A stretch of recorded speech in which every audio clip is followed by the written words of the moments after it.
Hello everyone, welcome back to my channel. If you're new here, my name is Lyra and today I am super excited because we are filming the newborn essentials video.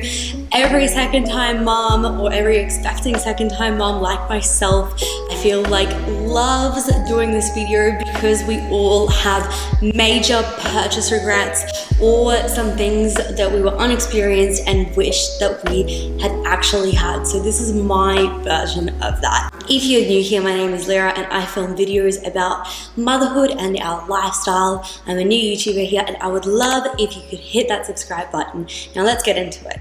My first newborn essential that I really wish that I'd purchased is a single to double pram.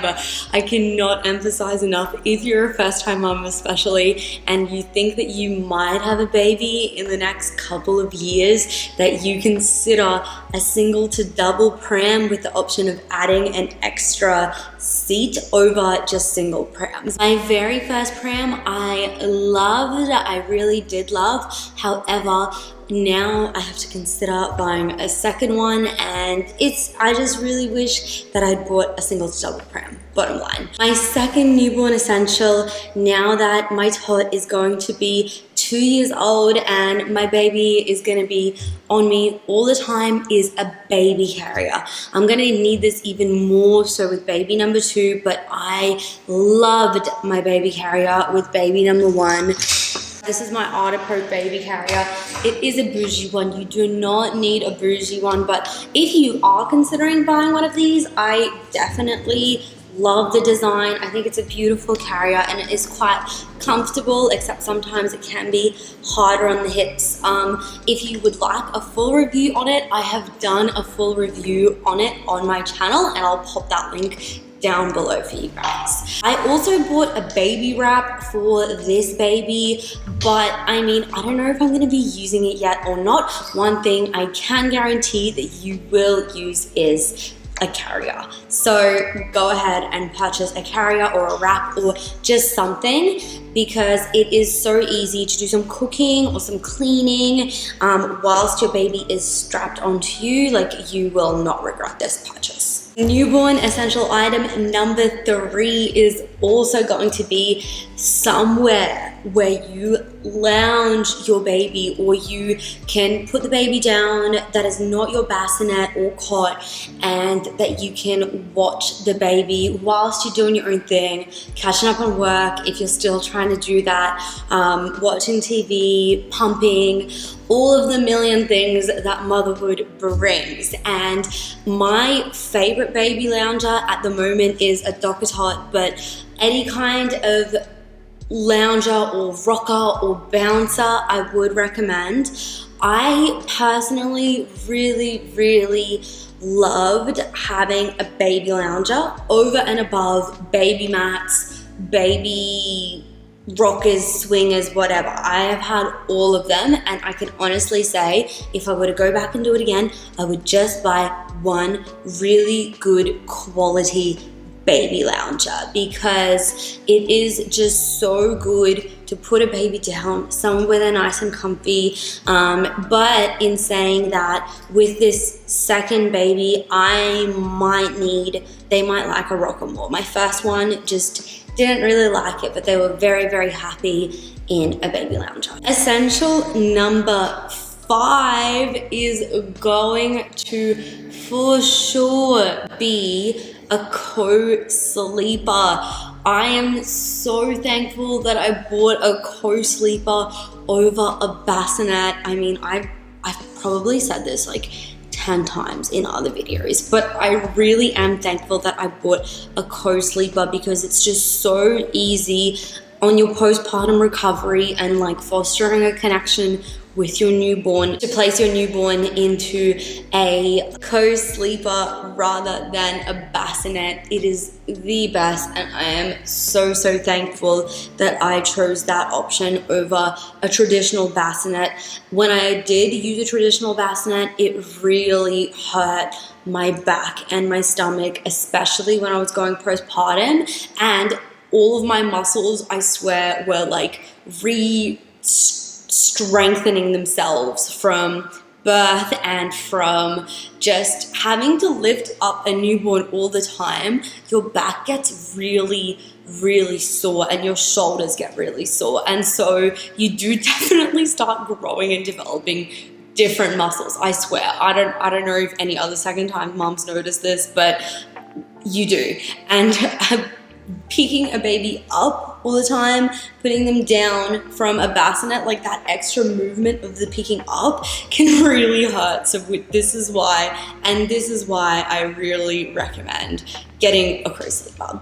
I love my snooze pod. I also have a review of the snooze pod on my channel that I will link down below if you're interested in that. It is an honest review of the product. Newborn Essential number 6. And I have literally said that you do not need this item, but I am swallowing my words as I have found it to be just so nice, so convenient, and like I just absolutely love it now. Newborn Essential number 6 is going to be a white noise machine.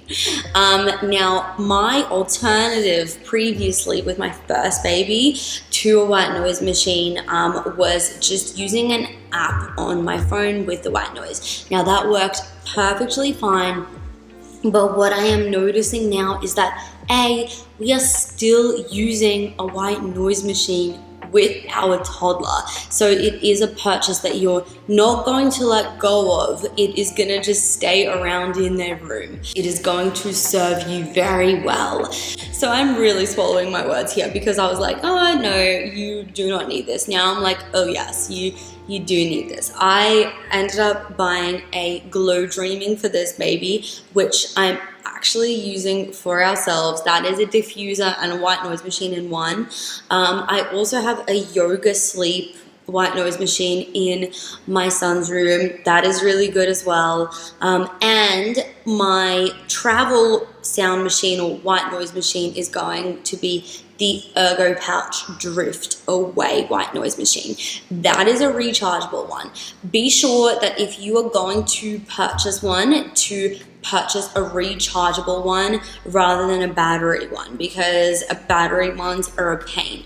But out of those three, my absolute favorite one is the ERGOPOUCH white noise machine. It is also like moderately priced. It is great. It's a travel white noise machine, but it is also rechargeable. So I used to have it as my son's regular white noise machine, but I recently switched that out because I'm going to need it for baby number 2. So white noise machine, guys. It is going to save you.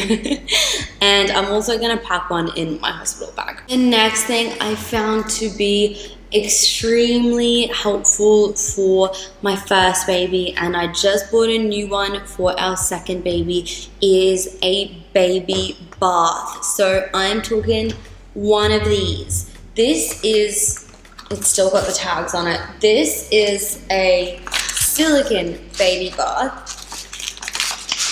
So it's nice and soft here, and they sell these on Amazon. There's like plenty of different options, but this one has a silicone base and it is plastic, and this is similar to one that I used to have with my son. It's great because if you have like a farmhouse sink, this fits perfectly into a farmhouse sink. This also fits perfectly into any bath or any shower, and you can bath your baby in here really nicely. I have the fill-up ones as well, like the actual tub as well, and I really didn't find that was useful because I just had to empty it out. I would just rather fill up a bath instead or fill up a sink instead and put one of these inside. I found that was so much easier, and I just ended up not using like the tub option as well. But I have heard that people who don't actually have a bath use that as an option, and you can put like a little washcloth on them so they're nice and warm. It is a really good little baby bath. Newborn essential number 7 or 8, I'm not sure what we're up to. Newborn essential number 7 is going to be strategic diaper stations around your house with your favorite things. So this is especially important in the period of postpartum recovery, and it is really it is really an essential if you have a double-story house. Now, what I mean by strategic diaper station is one change pad. It doesn't have to be a bougie change pad, a change pad downstairs, a change pad upstairs, and 2 like caddies or boxes, or even organizing some shelves that you like to put diapers in, your favorite diaper cream, some swaddles, zippies, Sleepsuits, all of that good stuff, so that you can just reach it and grab it, and it's there, it's strategically placed, and you don't have to go far to change a baby. Like, I remember when I was a first-time mum, that was one of the first things I set up, and I was like, I really need this on level 1 and level 2 of my home, just because it is not nice running around trying to change your baby, feed your baby up and down the stairs when your baby is crying. So yeah, I'm gonna have multiple diaper stations around the house this time around. Okay, this is going to be dependent on your lifestyle and what you plan on doing with your baby, but it is going to be either strategic pouches, or like, for example, strategic pram caddies, or a strategic baby bag that you can just grab and go. And I like to call this like a grab and go situation, rather than like a specific baby bag that you have set up that is specific to a situation that you're going to. So this is something that you can just have in the car all the time, or like just take, and it is always refilled with like diapers, or I don't know, whatever, nipple cream, or just essentials for you and the baby, like the bare essentials. So what I did in the past is have just like a really big pouch that I put all of my stuff in. So I had like nappies, nappy rash cream, like nipple shields, some zippies, a swaddle, what have you. And I kept that in my car, and then like I refilled it whenever I needed it, or I put it in my bag whenever I needed it. That was kind of my baby bag. I'm doing something similar this time. This pregnancy, I bought a pram caddy that I really like. I really think it's cute. This one is by Storksack. And I'm gonna fill it up with, her dummies and nappies and whatever I need, and it's going to sit in my car, and whenever I need it, I'm obviously just gonna pull it out, put it on my pram, put it back in my car, refill it accordingly, etc. But it is just something aside from the big nappy bag situation. It's just something easy, strategic, grab and go. I also have always had an emergency car pouch in my car for my babies, because the amount of times that I have ended up really needing to use an emergency pouch when I've forgotten things.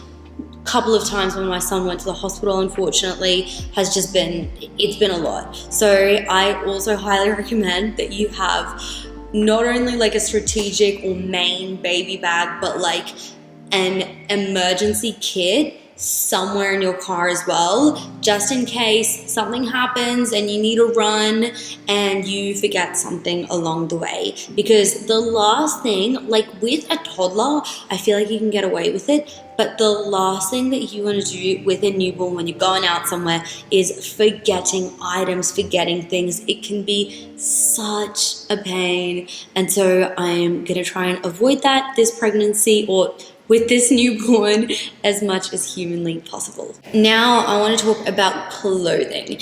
For me, pretty much all that I'm going to be using with this newborn is going to be zippies and just zippy onesies, and that is it. I am not going to be using any button onesies. I have a few cute neutral outfits that friends and family have bought us and we have had from our last baby that I'm going to be keeping and using. But cute outfits are not going to be something that I'm going to be prioritizing while shopping for this baby. I have a bunch of zippy suits, and in the newborn stage, for me, like that is all that I ended up having my baby in anyways. That is the most convenient option.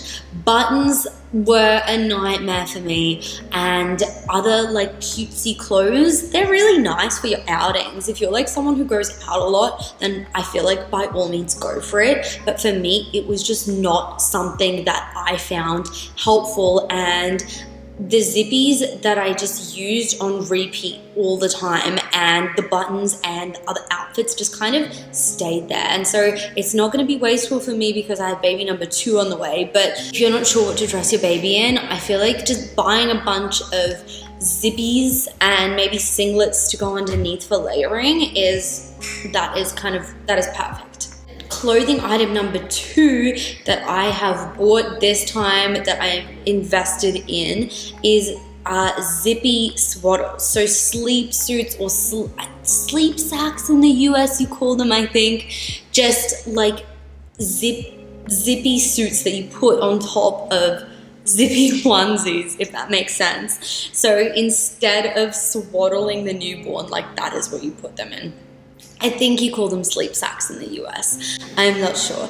But that is the most convenient alternative for me by far. Again, I'm not a swaddle mom. I maybe will use a swaddle down the bottom bit as a blanket.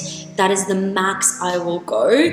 But my son, I cannot tell you how much my baby just felt comforted by a zippy swaddle. My son, I don't know, he's very athletic, and he's like Houdini. He broke out of all of his wrap swaddles, and so I just ended up using those as burp cloths or sheets or something in my with my very first baby. And I just did not use them for the purpose of swaddling at all. But I loved the Sleepsuits so much, and I have bought so many more for baby number 2, and I'm so happy that I did because they are such a convenient and easy option. Also, if this is your first baby, this is the perfect time to invest, because I guarantee you, I feel like if you have a bunch of those zippy sleepers versus swaddles, you will probably use the zippy sleepers because they are just so much easier to use. If you're in Australia, my favorite brand is ERGOPOUCH, but I also love the Love to Dream ones. And if you're looking for a dupe to the ERGOPOUCH ones, Kmart has so many cheap alternatives that are just as good. Alrighty, you guys, that is my newborn essential video. If you're a second-time mom, or if you're a first-time mom and you're just loving a product, please pop it down below and subscribe to my channel, like, comment, all that good stuff, and I will see you next time.